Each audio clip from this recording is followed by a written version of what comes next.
Hi there, my name is Samantha, and I'm 29 years old. 2 years back, I tied the knot with Mark, who is genuinely the kindest and most wonderful soul I've ever encountered. He has this way of making every day feel special with his warm heart and silly jokes.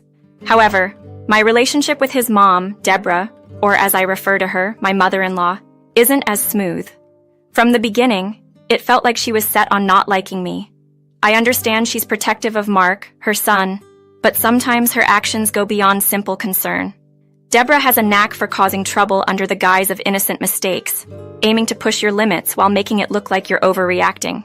We've all met someone like that, right? Well, she's that person in my life, and since she's my mother-in-law, avoiding her isn't an option. I was brought up to speak my mind and confront issues directly, which is quite the opposite of Mark's gentle nature. He loves that about me, though, saying it's what drew him to me in the first place. We're a classic case of opposites attract. With a background in psychology, I'm pretty confident about people's intentions, and it's clear that Debra's actions toward me are not out of love. Our strong personalities clash, which was evident from our very first meeting. She remarked about my eating habits in front of everyone at a dinner, saying, "Samantha, don't you think it's time to stop eating so much?" The table went silent, everyone too shocked to speak. I was utterly embarrassed, a feeling shared by Mark and his dad, George, who couldn't even look up, likely feeling secondhand embarrassment. Mark, though embarrassed, was quick to defend me. He confronted his mom about her inappropriate comment. Debra tried to backtrack, claiming she meant no harm and was just looking out for me, mentioning how she noticed I had gained weight from photos Mark showed her from my younger days. This moment solidified the tension between us, showing the challenging dynamic in our relationship with Debra. Despite Debra's claim that she didn't mean any offense and was only offering advice, I struggled to keep my composure. This was my first time meeting Mark's family, and I was eager to leave a good impression, especially since Mark means the world to me. I managed to bite my tongue for the first time in a while, responding to her with a polite smile and a thank you for her unasked-for counsel. However, as time passed, these awkward situations didn't just continue. They escalated both in frequency and intensity. I had hoped that once Debra saw how much I loved her son and recognized my good intentions, she would ease up on the critical remarks.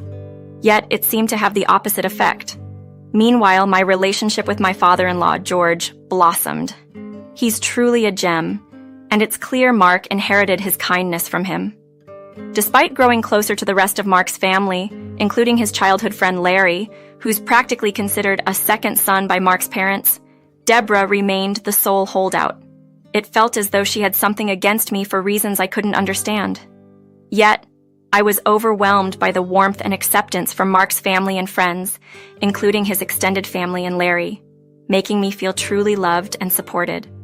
This support was a constant, even leading up to our wedding day, which Debra, unsurprisingly, tried to disrupt. She attempted to make the day about herself, insisting on unnecessary changes and creating drama. She even argued about my hairstyle, wanting it to mimic hers from her wedding day.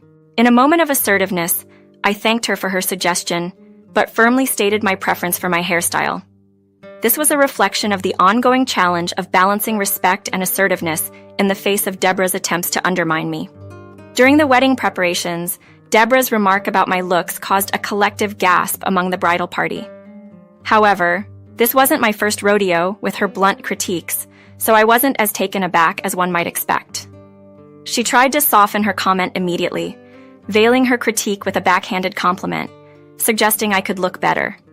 She added that she saw parts of herself in me, calling me a vibrant young woman. Despite claiming she was more attractive at my age, she conceded I had my unique beauty.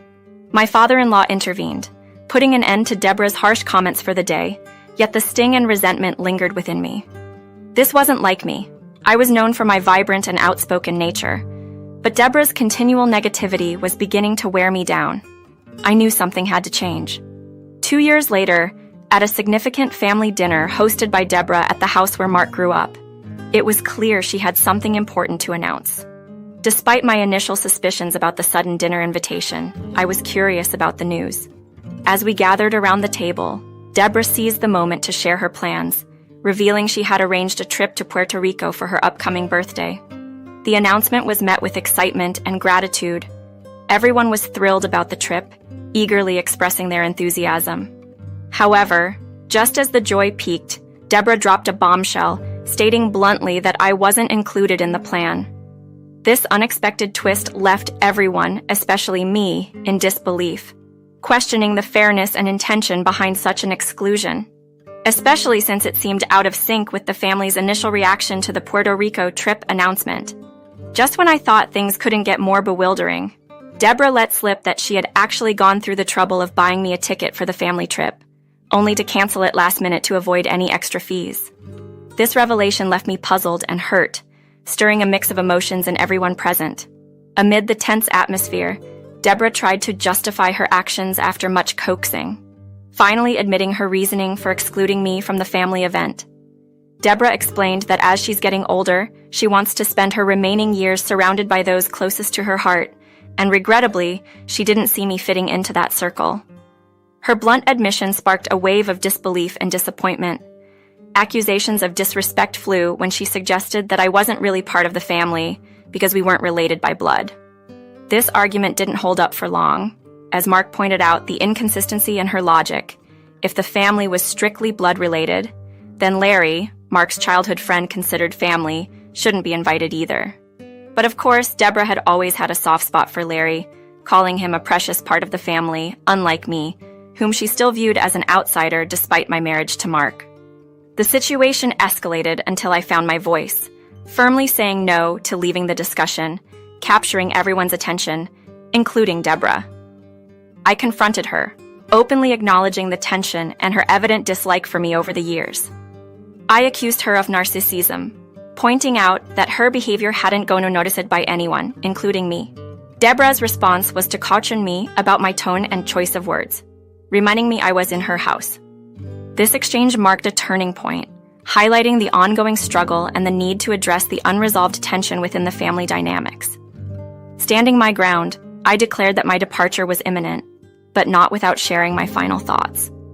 I turned to my husband, whose eyes reflected frustration and disappointment at the unfolding scene. Honey, I love you more than anything, and I've tried so hard to be part of this family. But it's clear your mom will never see me as part of it, no matter what I do. I think you should still go on the trip. Despite everything, she's your mom, and that bond is important. Don't worry about me. I'll manage just fine on my own. I then faced my mother-in-law, catching her off guard with my words. And as for you, it seems you've forgotten I'm not just going away. I love your son, and that's not changing. You may not want me here, but I'm here to stay. It feels like you're fixated on me, always trying to push me out. But here's the truth. I'll always be around, even if you're trying to escape me in Puerto Rico. Her response was a mix of shock and anger, threatening a slap for my boldness. But I wasn't done. Your obsession with undermining me is baffling. I've always treated you with kindness and patience, more than you deserved. But I've had enough. Exclude me from your trip. Deny me as family. It doesn't change the fact that I'm here. I'm here for Mark, for George, for Larry, but not for you. At that moment, it seemed my words had finally left her speechless, her usual retorts failing her. With a silent room behind me, I bid farewell to the family, leaving my husband with a kiss on the cheek. As I headed for the door, Mark offered to drive me home, unwilling to let me leave upset.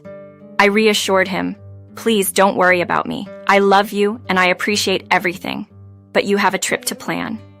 With that, I stepped out, leaving behind a powerful silence, carrying with me the strength of my convictions and the love I held for those who mattered.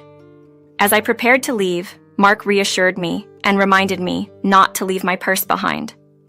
Right, my purse, I remembered, having left it in the kitchen. Heading to retrieve it, I encountered Debra there, presumably taking a moment for herself after the intense confrontation. Her presence was almost expected after such an emotional exchange. "What do you want?" she snapped, clearly still reeling from our earlier exchange. "I'm just here for my purse," I responded, trying to keep the peace as I prepared to leave. Debra, however, was in no mood for niceties. "Make it quick.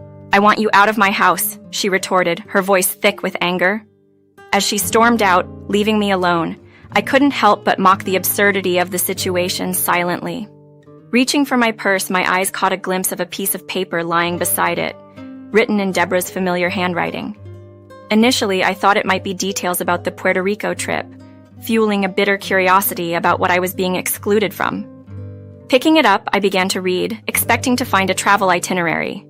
Instead, the words were a heartfelt message to Larry. "Dearest Larry, you have always been like a son to me, and I love you dearly." The letter revealed a depth of affection for Larry, almost as if he were her child. Reading on, the letter took an unexpected turn, revealing Debra's feelings of estrangement from Mark, her biological son. She admitted to feeling a closer bond with Larry than with Mark, suggesting a shift in her maternal affections that was startling. The revelation that Debra might harbor more affection for Larry than for her son, Mark, was baffling and raised more questions than answers about the dynamics within their family. As I delved deeper into the letter, my astonishment grew with every sentence.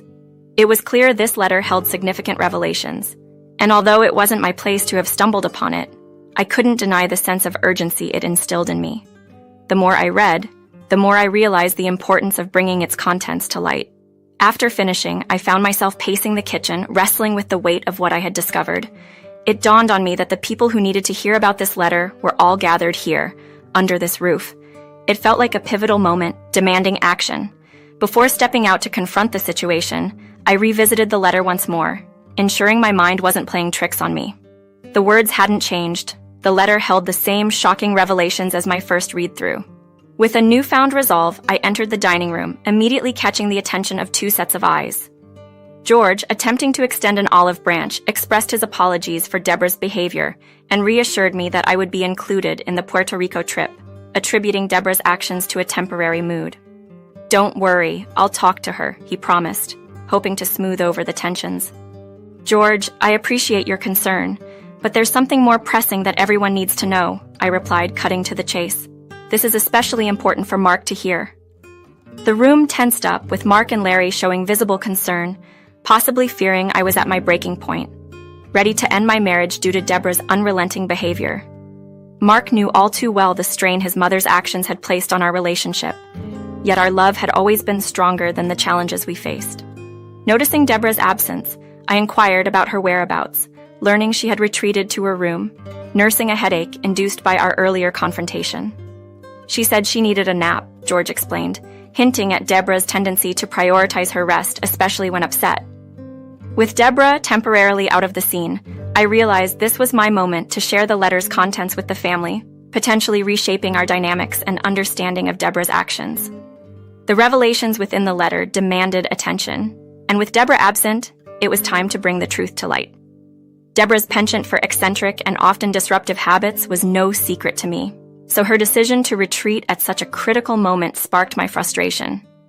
Despite the urgency of the situation, George and Mark encouraged me to share what I had discovered, especially given Mark's rising anxiety over the suspense. Reluctantly agreeing, I explained the context of my finding before unveiling the letter itself. While I was gathering my belongings, I stumbled upon something quite shocking, I started, unfolding the letter to share its contents with the room. As I read aloud Debra's words, her declaration of affection for Larry, her diminished love for Mark, and her intentions to revise her will in Larry's favor, the room's atmosphere thickened with disbelief and tension. Debra's letter painted a picture of deep-seated resentment towards me, blaming me for the perceived rift between her and Mark. She detailed her plans to bequeath her entire estate to Larry, excluding her biological son, due to the supposed wedge I had driven between them. The letter concluded with Debra expressing her enduring love for Larry, referring to herself as his second mother, and inviting further discussion on the matter. Upon finishing, I was greeted by a storm of emotions. George seemed on the verge of tears, grappling with the weight of his wife's words. Larry was visibly shocked, likely never expecting to be placed in such a position by someone he regarded as a second mother.